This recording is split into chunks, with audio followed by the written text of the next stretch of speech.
Yun na nga nung mga bayan.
Simula ng impeachment trial ni VP Sara, bilang mga argumento ang nag-init sa social media.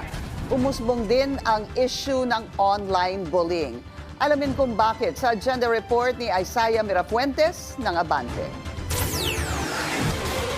Sa pagsisimula ng impeachment trial laban kay Vice President Sara Duterte, sumentro sa publiko ang opening statement ni House Lead Prosecutor Jervy Luistro. Sa pagbasa po ng mga artikulo ng impeachment, she will be informed. Pero of the hindi ang nature of the sinabi ni accusation Luistro, against her kundi ang laway na bago nasa pa po gilid siya ng kanyang sumagot. bibig. Maswerte pa nga po yun eh. Bakit? Yung laway po, maliit lang po yung pinakita nung maliit na laway pa lang po yung pinakita ng bilyonaryo yung Stanen. Diba? Pero sa social media, makita niyo po talaga yung pinaka-namumuko talaga, yung bumubula po talaga eh. Yung dito sa gilid ng, talagang bumubula po talaga. Bulang-bula, dito, laki. Legit. Kaya wala pa yun, maliit pa yan eh. Diba? Okay, tuloy natin, mga kabayan. Bibig. Sa ikalawang araw, tumulo naman ang sipon ni Atty. Amando Ligutan. Kumalat rin online ang video explanation ni dating DOE Undersecretary Astra Pimentel. Alam nyo, that is a sign that like, no, they have a psychologically, scientifically, ayun yung mismo katotoy na that season mo galing ay merong extra result sa kanyang body, body expression. My God! Expert na nagsabi nun. Pag sinisipon daw na naglalaway, nagsisinungaling. Ha? Tapos sige rin mamay, kahit tagalit. Siyempre, magtatanggol niya mo talaga yung mga kasama niya dyan sa trabaho, di ba? Tagal to, tingin niyo. My God! That's a big lie. Especially if you're a former official of the government. Hindi kasi pwedeng nililito natin.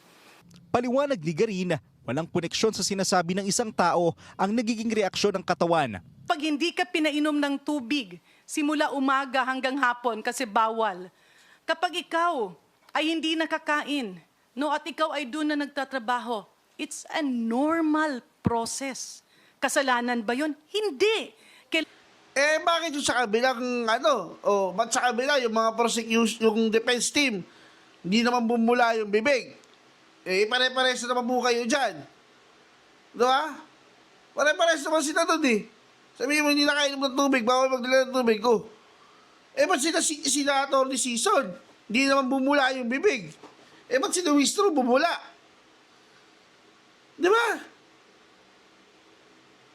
Bakit po ganon?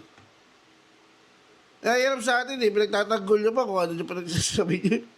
Sabi na nga ng kasama mo dyan, sabi ng kasama mo, nagsisinungaling. Tuloy mo natin, mga bayan. Kailangan bang pagtawanan yun? No. Bawal rin daw kasi No. Nakakatawa naman talaga eh. Di ba? Sa side video, hindi nakakatawa kasi sa side nyo yun eh. Pero kung siguro nangyari yung sa side nila, defense team, kayo rin tatawa din kayo eh. Matatawa din kayo eh. Tapos sasabihin nyo rin, sasang-ayon din kayo doon, wag sinabi nagsisinungaling eh. Sasang-ayon din kayo doon pag nangyari yun sa defense team eh, di ba? Eh, dahil nga sa inyo po nangyayari yan, kaya galit na galit po kayo. Di ba? Kaya hindi nyo po mapagtawanan. Pero yung mga panlalait nyo natin kay BP Inday Sara, grabe po kayo. Tawa po kayo ng tawa, kayo-kayo. Di ba? Eh ngayon, ano kayo ngayon? Oh, di ba? Yan ang sinasabi ko sa inyo. Ang tawag po dyan, karma. Karma ang tawag dyan. Doon kayo, pinagtatawanan nyo pa si BP Inday Sara, di ba? Sinasabing pusit-pusit. Di ba? Kasi sila yung tumatawa eh. Oh, ngayon, kayo pinagtatawanan. Oh, ano ngayon? Karma, di ba? Yan ang sinasabi ko sa inyo. Di ba? Mabilis ang karma. O, tapusin na natin to, mga bayan. O. Siyang magdala ng tubig sa loob ng sesyon. Kaya ayon kay Manila Representative Joel Chua ng prosekusyon, sana raw ay payagan sila ng Senado na magdala ng tubig. Yung magsalita ka po at humarap sa impeachment court, whether sa prosecution or sa defense, ay hindi naman din po ganun kadali. Siyempre, lahat naman po kami, tao rin, at nandoon din yung stress, nandoon din po yung tension. Panawagan ng mga nasa bahagi ng prosekusyon, huwag ibuli ang mga prosecutor na gumagawa lang raw ng tama. At sana raw ay huwag ilihis ang totoong issue dahil ang dapat raw na pinag-uusapan ay ang pananagutan ni VP Sara sa bayan. Para sa agenda, ay Saya Mirafuentes. Abante. Alam nyo, kayo sa Kongreso, huwag kasi kayo mga ungas. Ito na yung nakakarma kayo eh. Di ba? Sa panahon ni BP Inday Sara, inaasar-asar nyo pa, pusit-pusit pa kayo, tawanan pa kayo, di ba? Naalala nyo yung mga bayan? Nalakas magtawanan ng mga yan eh, mga nguhang na yan eh. Oh. Ngayon, kayo pinagtatawanan ng taong bayan, sasabihin nyo, wag ibuli. Eh kayo nga yung bully. Mga ano nga eh, yung mga vlogger niya, pinagbubuli nyo pa eh. Di ba? Pinigilan nyo ba sila Abante noon nung nambubuli? Ng mga vlogger? Ha? Chua, pinigilan mo yung mga kasama mo? Hindi. Ngayon, sasabihin nyo, wag bubulihin yung mga kasama nyo. Sino kayo para magsabi niyan? Eh kayo mismo, ang lalakas yung mga bully.